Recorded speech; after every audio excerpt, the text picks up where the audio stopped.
One of the topics that always sparks strong opinions, and rightly so, is incompetence. It's not just an occasional nuisance or a personal flaw. Incompetence, when left unaddressed, becomes a silent killer of progress, productivity, and eventually profits. If you ever worked in a team where a few members couldn't deliver their part, you already know what I'm talking about. Deadlines stretch, quality drops, tensions rise, and eventually someone pays the price, usually the business. Now, I don't just dislike incompetence, I have studied it. I have even developed a simple yet powerful model to explain what happens when incompetence is allowed to thrive in an organization. It goes like this: incompetence leads to insecurity, insecurity leads to politics, and politics leads to systematic incompetence. It's a vicious cycle, and unfortunately, it's far more common than you think. Let's break it down with a real life scenario. If you've ever worked in a corporate setup or even a startup, you will find this familiar.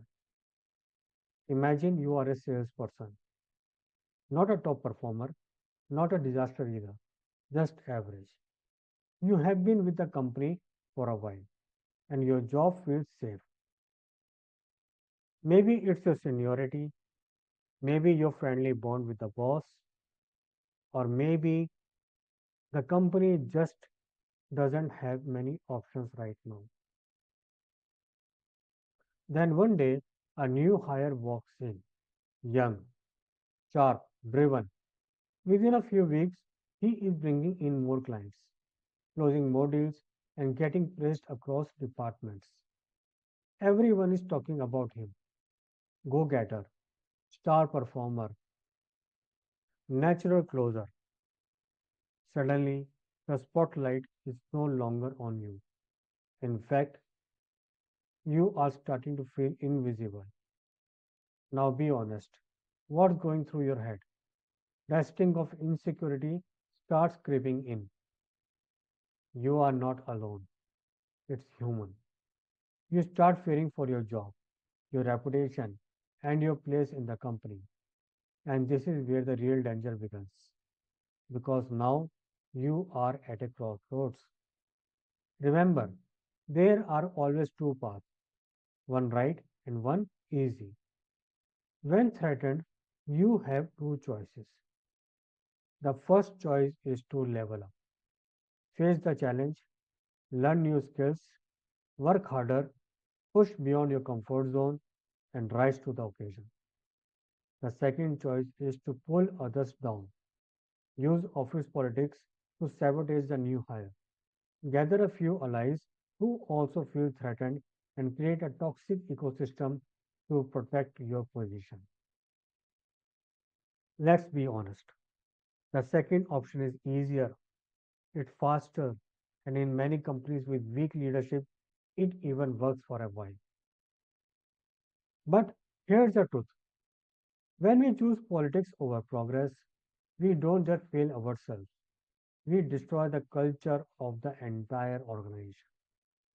Incompetence becomes the new standard. Talented people stop trying, or worse, leave. Growth slows, revenue drops.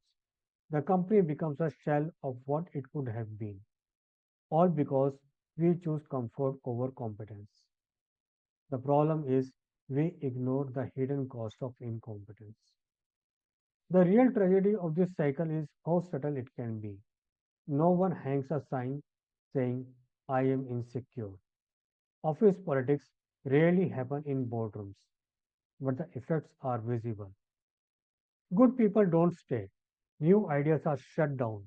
Energy is replaced by fear. Mediocrity becomes normal. This isn't just a culture issue, it's a financial one. Teams that underperform due to politics and insecurity cost companies millions. Projects fail, clients leave, competitors win. Incompetence doesn't just injure your pride, it injures wealth, real, tangible, hard earned wealth. And all of it starts with the wrong response to personal insecurity. Let me make something clear. It's not a crime to be incompetent. We all start somewhere. Everyone is incompetent in something at some point. The problem begins when we refuse to grow and instead choose to manipulate the system to stay afloat. Real progress comes from acknowledging your gaps, being honest about where you fall short, and deciding to do something about it. Think back to the salesperson example. What if you choose the harder but nobler path?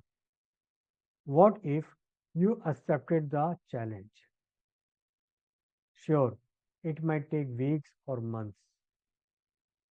It might be frustrating at first, but over time, you would grow. You would develop skills, confidence, and results that not only match the new guy, but maybe even surpass him. And when that happens, something magical takes place. You stop feeling insecure. You stop playing politics and you start loving your job. Why? Because you are finally competing on merit, not manipulation. You are winning by becoming better, not by making others worse. And more than anything, you start gaining real respect from colleagues, from your boss, and most importantly, from yourself.